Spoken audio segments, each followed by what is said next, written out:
श्री राधे। श्री कृष्णाय नमः।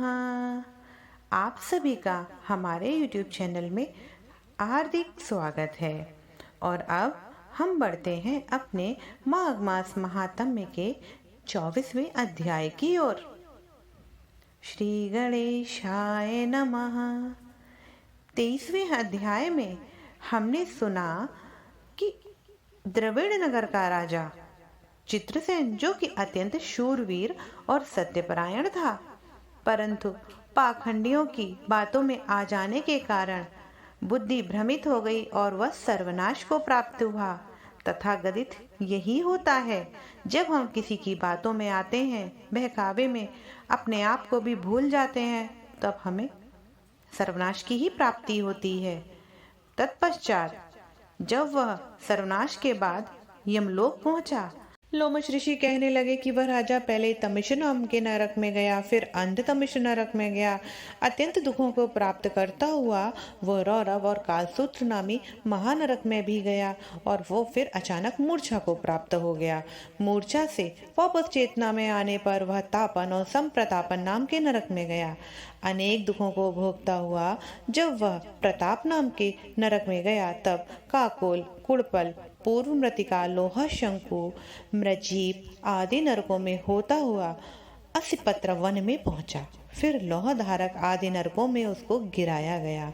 भगवान विष्णु के साथ द्वेष करने के कारण वह 21 युग तक भयंकर नरकों की यातना भोगता हुआ नरक से निकलकर हिमालय पर्वत की पहाड़ी पर पहुंचकर एक बड़े पिशाच के रूप में प्रकट हुआ। उस वन में वह भूखा प्यासा फिरता रहा और उसे मेरु पर्वत पर भी कहीं कुछ भी खाने को न मिला और न पीने को जल मिला। अत्यंत व्याकुल होकर वह पिशाच योनि में घूम रहा था।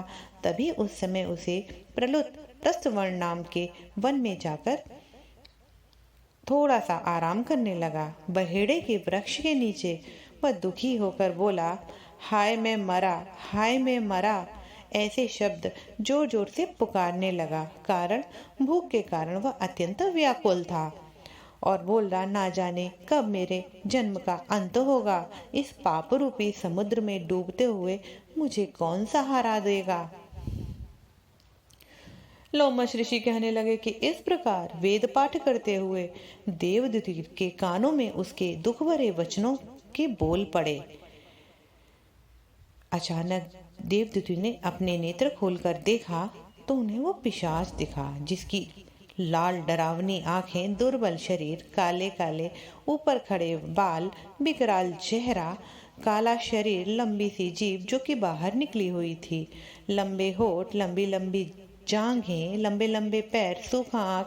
कहने का तात्पर्य है अत्यंत भयानक दशा में। वह पिशाच को देखकर देवदूति ने उससे पूछा कि तुम कौन हो और इतना दुखी होकर क्यों रो रहे हो? तुम्हारी यह दशा कैसे हुई है? क्या मैं तुम्हारे लिए कुछ कर सकता हूँ? बस यही होती है सज्जनों की आदत। किसी को भी दुखी नहीं देख सकते। जहाँ दुखी देखा वहीं उनकी अंतर्मन की भावना जागृत हो जाती है और दुष्ट अपनी प्रवृत्ति कभी नहीं छोड़ते। देवदूति के ऐसा पूछने पर पिशाच रोने लगा।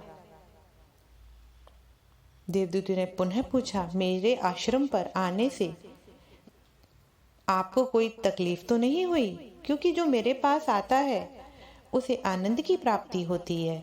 जो वैष्णव लोग आनंद पाते हैं, सो हे भद्र, तुम अपने दुख का कारण मुझे जल्दी बताओ, जिससे कि मैं तुम्हारा दुख दूर करूं। क्योंकि विद्वान मनोरथ पाने के लिए विलंब नहीं किया करते। ऐसे वचन सुनकर प्रेत का रोना बंद हो गया और वह अत्यंत विनीत भाव से कहने लगा, हे द्विज, किसी बड़े पुण्य में मुझे आपके दर्शन हुए हैं। बिना पुण्य के तो साधुओं की संगत भी नहीं होती। और फिर उसने अपने पूर्व जन्मों के वृतांतों के विषय में कहा। भगवान विष्णु से द्वेष के कारण यह मेरी दशा हुई है। जिस हरि का नाम यदि अंत समय में मनुष्य के मुख से निकल जाए तो मनुष्य को विष्णु पद प्राप्त होता है। जो सबका पालन करता है, मैंने उससे द्वेष किया है। यह सब मेरे कर्मों का दोष है, जिसकी ब्राह्मण तप द्वारा प्रार्थना करते हैं। ब्रह्मादि देवता, सनकादिक ऋषि जिसे मुक्ति के लिए पूजा करते हैं, जो आदि मध्य अंत में विश्व का विधाता और सनातन का देवता है, जिसका आदि और अंत मध्य कुछ पता ही नहीं, कोई उसका पता ही नहीं लगा पाया। मैंने उस प्रभु के साथ द्वेष किया। मैंने जो भी पुण्य किए मैंने पहले जन्म में किए थे, वह सब विष्णु के द्वेष रूपी अग्नि में भस्म हो गए। यदि किसी प्रकार मेरे इस पाप का नाश हो जाए तो मैं भगवान विष्णु के सिवाय किसी अन्य का पूजन नहीं करूँगा।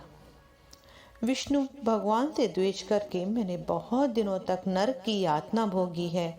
पिशाच योनि में भटक रहा हूँ और इस समय मैं किसी अच्छे कर्म के योगवशी आपके आश्रम में पहुँचा हूँ, जहाँ पर मुझे आपके सूर्य रूपी दर्शन हो रहे हैं। मेरे मन के अंधकार को मानो उजाला प्रतीत हो रहा है।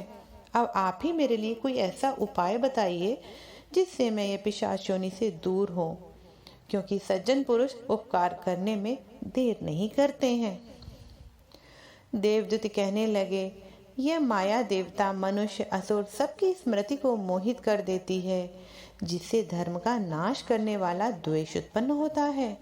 जगत के उत्पन्न करने वाले, रक्षा करने वाले, नाश करने वाले जो सब प्राणियों की आत्मा है, लोग उससे भी द्वेष करते हैं।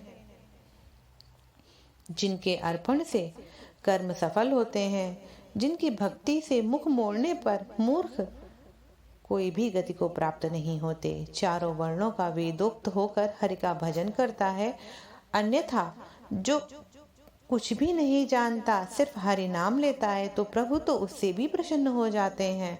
अधर्म के मार्ग पर चलने से मनुष्य परलोक के पथों का नाश कर देते हैं।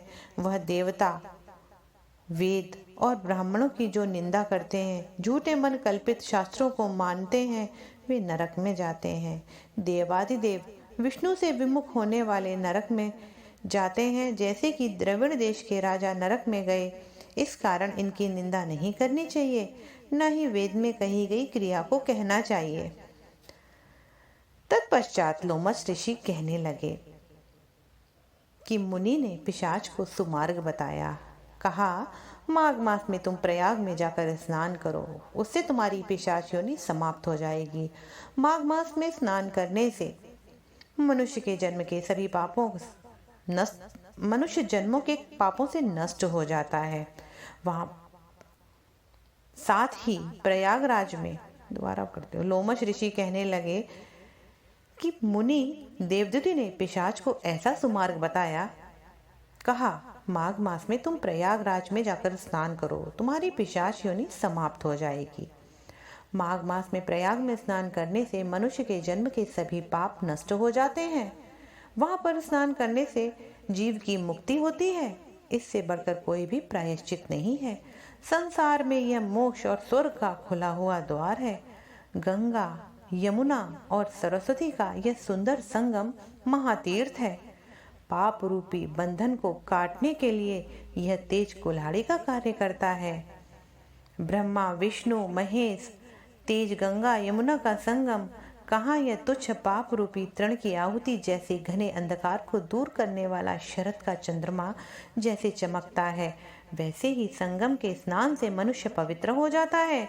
मैं तुमसे गंगा यमुना के संगम का वर्णन तो नहीं कर सकता, जिसकी मात्र एक जल की बूंद के स्पर्श से केरल देश के ब्राह्मण मुक्त हो गए थे। ऋषि के ऐसे वचन सुनकर प्रेत के मन में शांति उत्पन्न हो गई। उसे प्रतीत हुआ मानो वह सभी दुखों से छूट गया। प्रसन्नता से उसने विनयपूर्वक ऋषि से पूछा कि ऐसा कैसे हुआ, और इसका वर्णन अब हम आपको अगले अध्याय में कराएंगे। और इस अध्याय को यहीं विराम देते हैं। प्रभु विष्णु की, मेरे कान्हा जी की कृपा सभी पर बनी रहे। प्रेम से बोलिए श्री राधे।